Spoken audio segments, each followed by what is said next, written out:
taliyaasha qaybaha ciidanka xoogga dalka Soomaaliyeed oo Muqdisho ugu soo xirmay tababar ku aadan la jaanqaadista qorshaha xukuumadda ee ku salaysan xoreynta iyo difaaca dalka iyo sida ay ugu diyaar garoobi lahaayeen in ciidamada Soomaalida AMISOM kala wareegaan difaaca dalka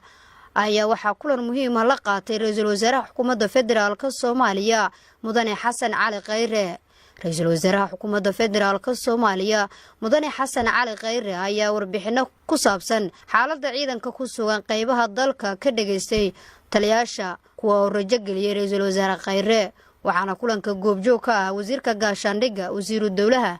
iyo taliska guud ee ciidanka xoogga dalka. taliyaasha qaybaha ciidanka xoogga dalka ayuu ra'iisul wasaare Khayre faray inay laban dadaalkooda ku aadan difaaca dadka iyo dalka Soomaaliyeed isla markaana ay gacan ka geystaan qorshaha ciidanka lagu diiwaan gelinayo ee lagu ogaanayo tirada tayada iyo qalabka ay haystaan ciidankeenu. wasiirka gaashaandhigga ee xukuumadda federaalka Soomaaliya Xasan Cali Maxamuud oo warbaahinta qaranka la hadlay markii uu soo idlaaday shirka ayaa xusay in taliyaasha qaybaha muddada ay ku sugnaayeen Muqdisho la baray qorshaha xukuumadda ee ku salaysan xoreynta iyo difaaca dalka ee ku jira tubta amniga iyo cadaaladda.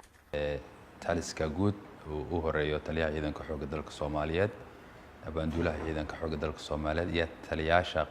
qaybaha ciidanka xoogga dalka Soomaaliyeed qaybihiisa kala duwan wuxuu daba socdaa waxaa jirtay seminar aan u qabanay taliyaasha ciidanka xoogga dalka Soomaaliyeed ee qaybaha ka yimid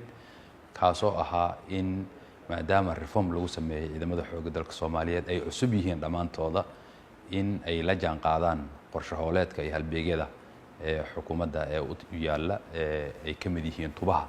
iyo qaabka laga rabo in ay nagala shaqeeyaan. wuxuu kaloo uu ii sheeg adiga faa'iido weyn u ahaa sidii loo daadihin lahaa qorshe hooleedkaasi oo ku aadan ciidanka xoogga dalka Soomaaliyeed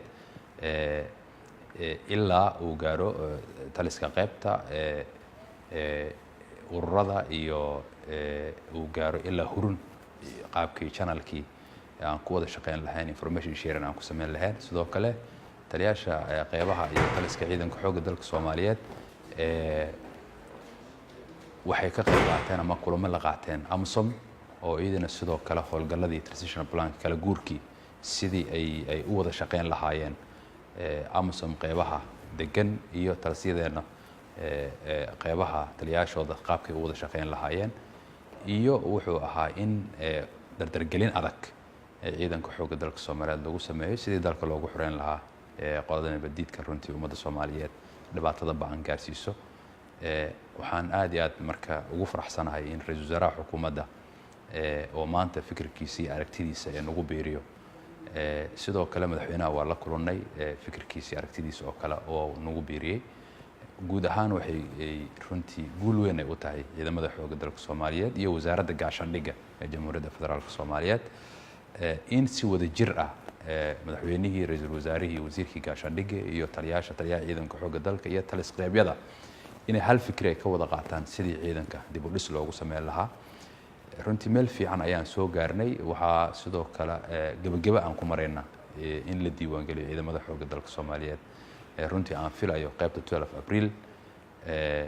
iyo ololka gobolka Banaadir, sidoo kale qaybta 27 oo Hirshabeelle, qaybta 21 iyadana Galmudug ah iyo qaybta 43 oo runtii Kismaayo iyo Go'aal dhulkaas aan soo dhameynay. runtii aan marayna in ciidanka xoogga dalka Soomaaliyeed la diiwaango markii ugu horeysay runtii ciidanka xoogga dalka Soomaaliyeed diiwaan gelintiisii iyo nidaamkiisii iyo tayadiisii iyo qaabku yahay in one system la geliyo.